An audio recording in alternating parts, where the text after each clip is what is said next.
Hi everyone, welcome back to Dave's Whisky Reviews. Today we've got mystery review number 22 with a sample here that was picked from my collection of samples that I've got down here by my wife. So this is something from my collection, so it's not infinitely impossible to guess what it is. So I've got maybe a little bit more of an advantage than I did last time.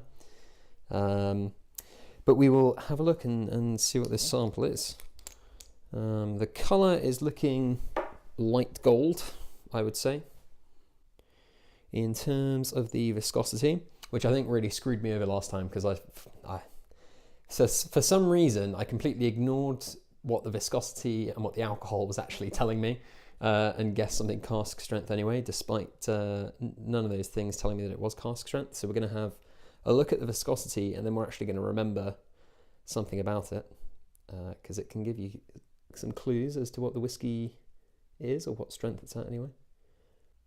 To me, this is looking like quite a high viscosity. The legs are taking quite a long time to fall, but when they do, they're quite thick.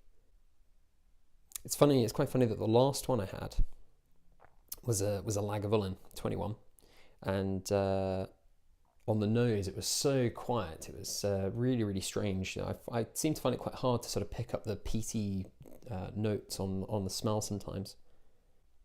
This one's in a completely opposite direction. It's really kind of obvious that it's got this very malty sort of character, a lot of sort of pastry notes in there. Actually, it's almost like you're standing in a bakery early in the morning and they're just sort of making the dough. These sort of really fresh, doughy, yeasty notes there. Not altogether in an entirely pleasant way either. And there's a few distilleries that kind of immediately jump out of that sort of style. Tullibardine, Jura, Dalmore from Bourbon Barrels sometimes as well. Has that sort of yeasty characteristic. There's a bit of heather in there. Lemon and malt. Let's have a taste. So immediately the pastry's there, quite a lot, and then there's not a huge amount going on there. You get this kind of pastry arrival with that doughy sort of yeasty notes, and then there's lemon and there's malt coming through. There's a little bit of oak. It's interesting, but it's not my style of whiskey at all.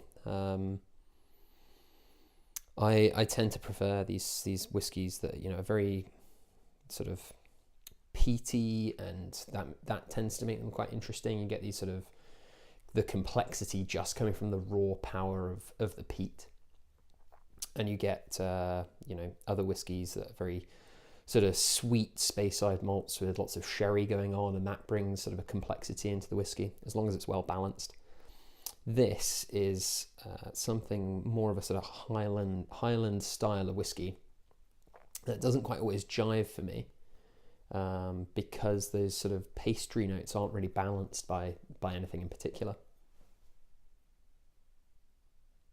Now, sort of just heating up my hand, there is a little bit of chocolate, but there's a bit of rubber in there as well, which is coming out, which isn't particularly pleasant.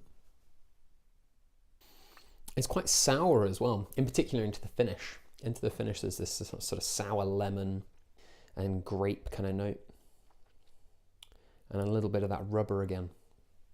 And this does remind me a lot of those sort of malts that you can buy in the supermarkets. Maybe it's sort of 12 years old, Speyside region, Tesco's or Sainsbury's or whatever it happens to be. But that would mean that this is at 40%. Which I'm not sure it is. Looking at the viscosity, it does look more like 43 or 46, and that's maybe what it feels like more in the mouth. It's not lacking mouthfeel. It's not lacking that sort of viscosity or power. But neither is it particularly punchy or powerful. Trying to sort of work through some of the supermarket malts that it could be. And equally some of the official bottlings that it could be.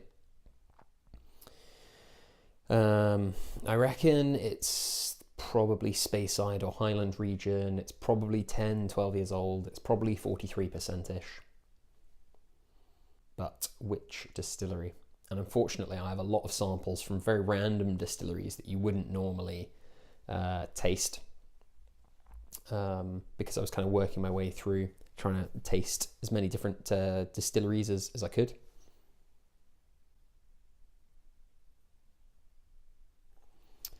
So in terms of, I mean, I've given some possibilities already.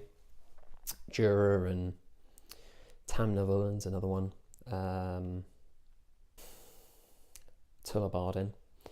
But equally, it could be one of those sort of mystery Speysiders from the supermarket. So I think that's maybe what I'm going to go with. Yeah, I think that this is probably something like Tesco's own, or Tesco's finest Highland single malt, 12 years old. And I think that's maybe what I'm going to go with. So I would have thought the colour would be a bit darker because they would probably be using E150A caramel colouring to make it look a little bit darker. So perhaps it isn't, but I think that is what I'm going to go with. So we will see here with the reveal what this whiskey is.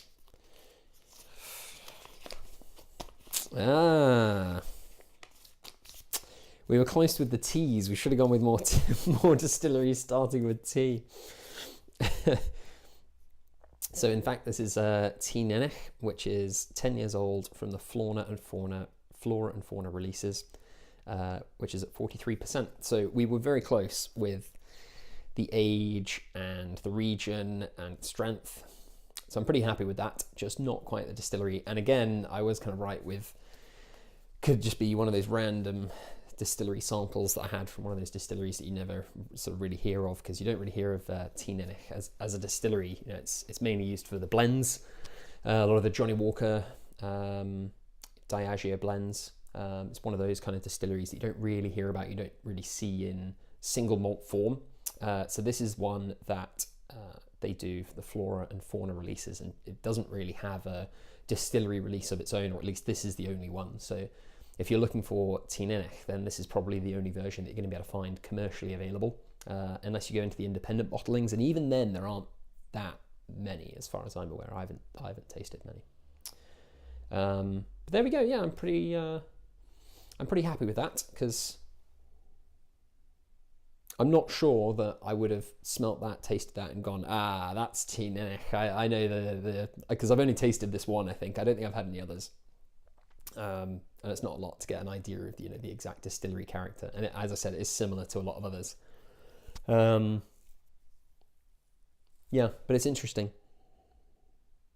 I think it's always interesting to taste some of these distilleries that aren't as well known, because you definitely get an idea of what goes into sort of making up these blends, and a lot of it is just young rubbish whiskey basically that they pump out from these huge distilleries.